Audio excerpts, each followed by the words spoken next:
Well, you voted for Medicaid expansion several years ago. And now your decision could be reversed in a new state question. News 4's Mecca Thompson joins us now at the state capitol with the very latest on this important issue. Mecca. Allie, Kevin, Oklahoma voters are the only reason some of the state's most low-income families receive Sooner Care. And if lawmakers are able to reverse this, hundreds of millions of people could be without health care. All of us will pay a price if Medicaid expansion is taken out of our state's constitution. Republican lawmakers wanting to turn the tables on Medicaid expansion, which you voted for in 2020. Under this proposal, future legislatures could alter or scale back Medicaid eligibility without a vote of the people. Is that accurate? That is what we're asking the voters to do, is to let us put this in statute so we can have the ability to manage the program. The proposal passing the Senate Rules Committee with flying colors. If signed into law, the state question will appear on this year's August election ballot. That's a Republican primary runoff.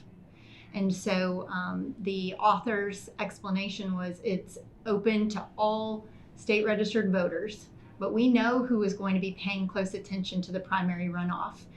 That is Republican voters. Starting next year, the federal government will be making significant cuts to Medicaid, including but not limited to a reduction in federal funding over the next decade and changing requirements for who qualifies. When the government continues to hand things out to people who shouldn't need it, it incentivizes them not to join the workforce.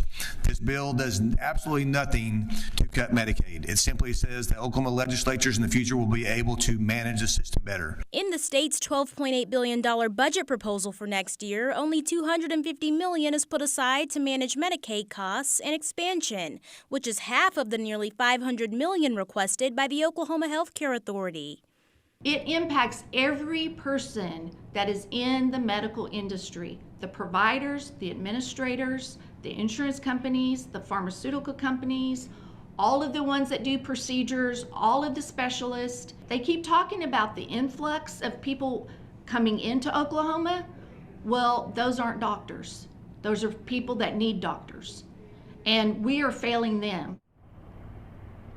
And the legislation will now be heard on the Senate floor either this Wednesday or this Thursday. If it gets passed there, it will then head to the governor's desk for final approval. Live at the Capitol, Mecca Thompson, Oklahoma's News 4.